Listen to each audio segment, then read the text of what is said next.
Tony Morrison 18 فروری 1931 میں امریکہ کی ریاست اوہایو کے مقام لورین میں پیدا ہوئی۔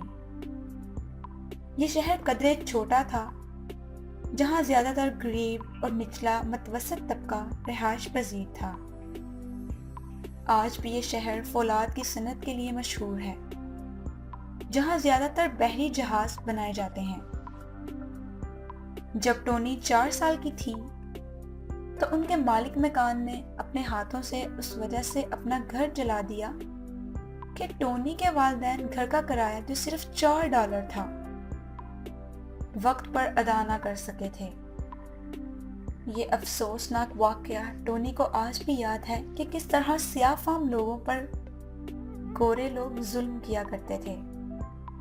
ٹونی ریاست الاباما کے ایک حبشی غلام کی پڑپوتی ہیں جو اپنے ماں باپ کی 4 اولادوں میں دوسرے نمبر پر ہیں۔ ٹونی موریسن کے ناولوں میں نیگرو احتجاج کی وہی روایت دیکھی جا سکتی ہے جو رچرڈ رائٹ ناول 1940 نیٹو سن اور اس احتجاجی جہد کو نیا مزاج دینے والے رالف ایلیسن انویزیبل مین 1952 اور جیمز بالڈوین کے novel go tell it on the mountain 1953 سے ہوتی ہوئی ان تک پہنچی۔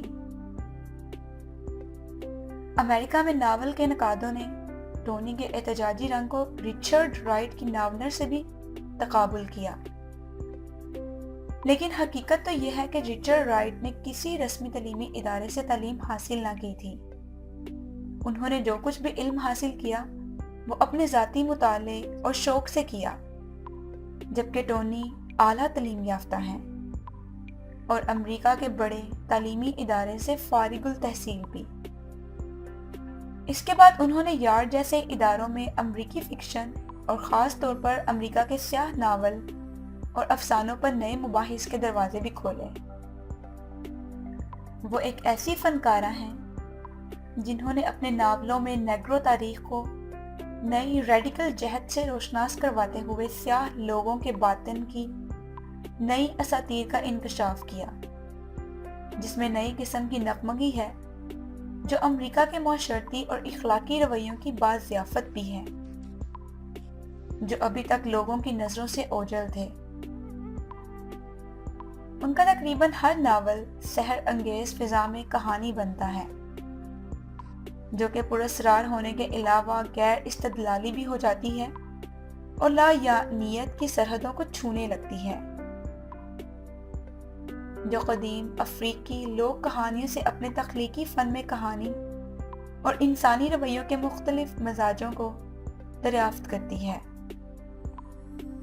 ٹونی کا پہلا ناول دی بلوئسٹ آئی 1970 میں شائع ہوا، جو ایک ایسی نیگرو لڑکی کی کہانی تھی جو راتوں کو اٹھ کر دعا مانگتی ہے کہ خدا اسے نیلی آنکھیں اور سنہری بال دے۔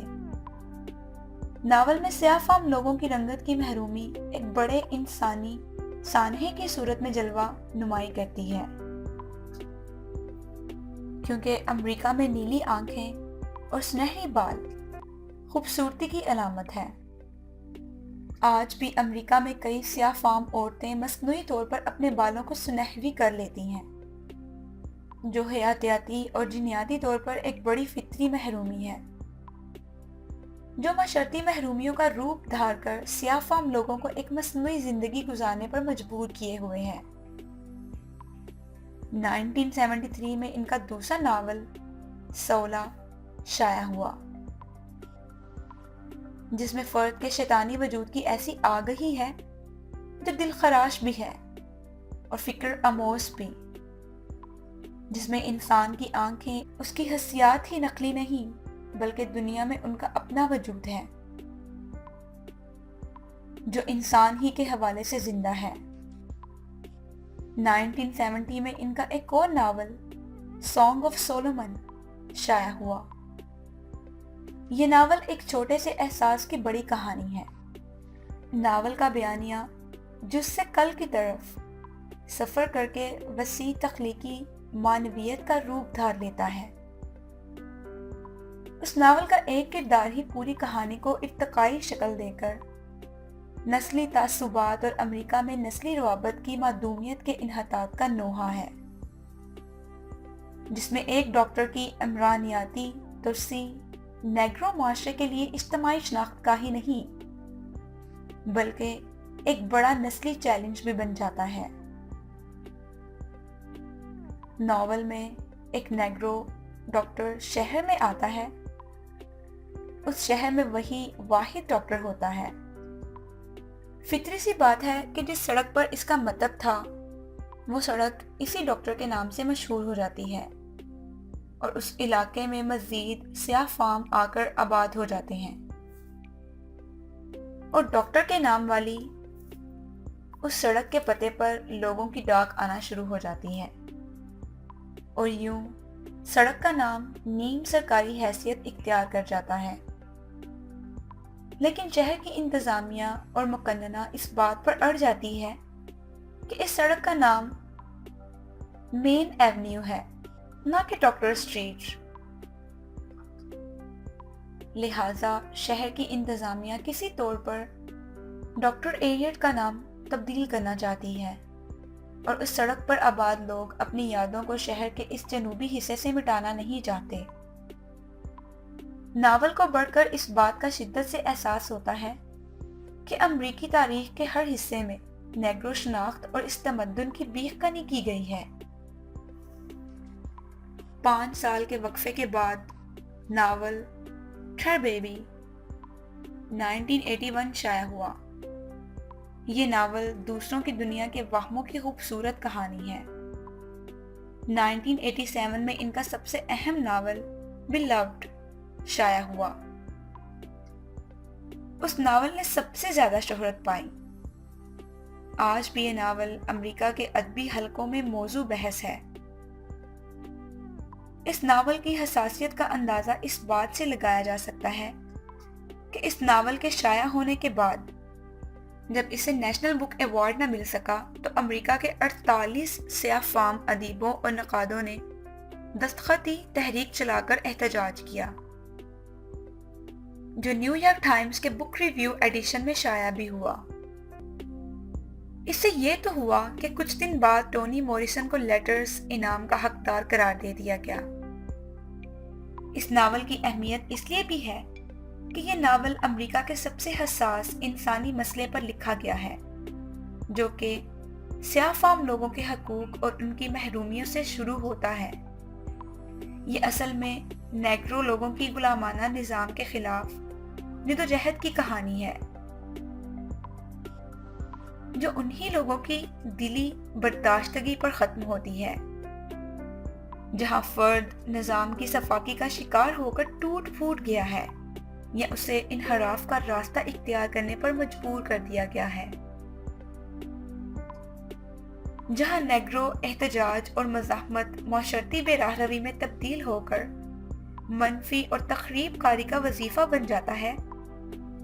حق کی بات کرنا، ضمیر کی آواز کو دبا کر اسے غیر استدلالی دلیل میں ثابت کر دینا ہی اصل جھگڑے کی جڑ ہے۔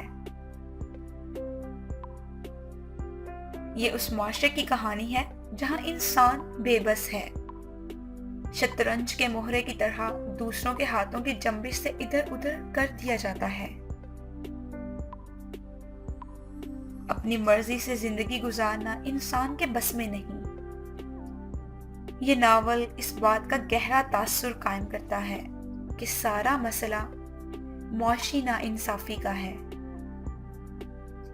ٹونی نے امریکہ کی عظیم معاشرت پر بھرپور طنز کیا ہے، جہاں 500 تجارتی کمپنیاں امریکہ کے کروڑوں انسانوں کی قسمت کا فیصلہ ہی نہیں کرتی، بلکہ وہ جیسا نظام چاہتی ہیں ویسا ہی نظام یہ ملک اختیار کر لیتا ہے۔ بیلوڈ میں نغمگی ہے، فکر کے پیچ و تاب ہیں، جس میں فائر کی موسیقیت ہے۔ گلارسیلا مارکیوس کیونکہ نظام تمثال کو بڑے ہی انوکھے انداز میں برتا گیا ہے۔ یہ ناول امریکہ کے نیگرو عوام کی ان قربانیوں کی افسانوی تشریح ہے جو تاریخی جبر کے حوالے سے نہایت ہی اذیت ناک اور غیر انسانی ہے، اور امریکہ کے سیاہ فام لوگوں کی غلامانہ تاریخ یقیناً انسانی تاریخ کا اہم باب ضرور ہے۔ ناول کا تمام قصہ انسانی اذیت ناکی سے بڑا پڑا ہے، جو ایک فرار ہونے والے غلام کے گرد گھومتا ہے۔ جب وہ اپنے آقاؤں کے ہاتھوں گرفتار ہوتا ہے تو وہ اپنی بیٹی کا گلا کاٹ دینا چاہتا ہے، کیونکہ وہ یہ نہیں چاہتا کہ وہ غلامی میں پروان چڑھے۔ ٹونی موریسن کا اگلا ناول جیز 1992 ہے، جس میں امریکہ کے چھوٹے قصباتی پس منظر سے کہانی کو ترتیب دینے کی تکنیک کو خیر بات کر کے عصری امریکی معاشرے کو داستانی انداز میں موضوع بناتے ہوئے انہوں نے 1920 کی دہائی میں نیو یارک کے علاقے بارہم میں بکھری ہوئی خون آلود صفاقی کو ایک مخصوص نسلی تناظر میں دیکھا، جہاں سیاہ اور سفید امریکی واضح نسلی گروہوں میں بٹ کر ایک دوسرے کو شکوک کی نظروں سے دیکھتے ہیں۔ سفید انسان کالے انسانوں کو اپنا غلام تصور کیے بیٹھے ہیں، جبکہ امریکہ کے سیاہ لوگ گورے لوگوں کو اپنا آقا ماننے کو کسی طور پر تیار نہیں۔ یہی کشمکش آج بھی امریکہ میں موجود ہے، لیکن انسانی حقوق کے عہد نامے کے بعد اب نسلی استحصال کی نوعیت بدل گئی ہے، کیونکہ کالوں کی تہذیبی شناخت ان کی بے ہنگم موسیقی، رنگ برنگے لباس تک ہی محدود ہے، جبکہ تمام کا تمام مسئلہ کالے لوگوں کے معاشی اور اخلاقی استحصال کا ہے، جو اتنا حساس ہے کہ سفید چمڑی والے کے ہاتھوں سے کالی چمڑی والے کی انگلی ٹکرا جانے سے یہ مسئلہ سیاسی اور نسلی ہو جاتا ہے۔ ٹونی موریسن کے نقاد جانسن، جن کی کتاب وجود اور نسل سیاہ تحریریں 1970 تک شائع ہو کر خاصی نزاعی بھی رہیں،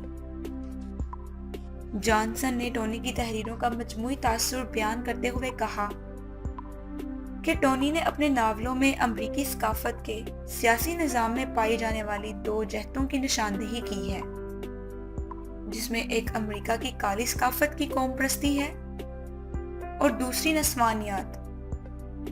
جب انوکھے قسم کے سیاسی تصورات ٹونی کے ذہن سے برآمد ہو کر قلم کی نوک پر آتے ہیں تو لگتا ہے کرتاس پر اساطیری شعریات بکھر گئی ہیں، جو بڑی ہی دلخراش اور دفاعی نوعیت کی ہوتی ہیں۔ عموماً امریکہ کے سیاہ فام لکھنے والے کا احتجاج اور مزاحمت امریکہ کے مشتبہ معاشرتی اور سیاسی نظام کے خلاف ہوتی ہے۔ ان لوگوں کی کئی تحریریں اتنی سپاٹ ہوتی ہیں کہ جمالیات یا فکر کا کوئی منطقی نظام ان تحریروں میں نظر نہیں آتا۔ شاعری میں لانگمن ہیوز، ناول میں رچرڈ رائٹ وغیرہ کے ناول بہرحال اس طور پر اہم ہیں کہ ان کا سیاق فلسفیانہ ہوتے ہوئے بھی سپاٹ نہیں ہے، کہ اسے غیر تخلیقی تحریر نہیں کہہ کر نظر انداز کر دیا جائے۔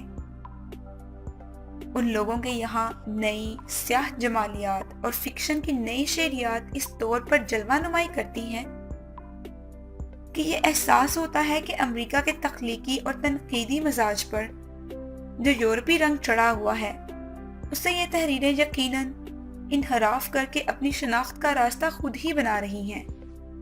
لہٰذا ٹونی موریسن کے یہاں فکر کی نئی جہت ضرور سر اٹھاتی ہیں۔ ٹونی کا تخلیقی تناظر عمودی اور افقی دونوں ہی نوعیت کا ہے۔ وہ اپنے جذباتی معاملات میں عمودی نوعیت کا عمیق احتجاج کرتی ہیں۔ ان کے یہاں سحر انگیز حقیقت پسندی بھی ملتی ہے۔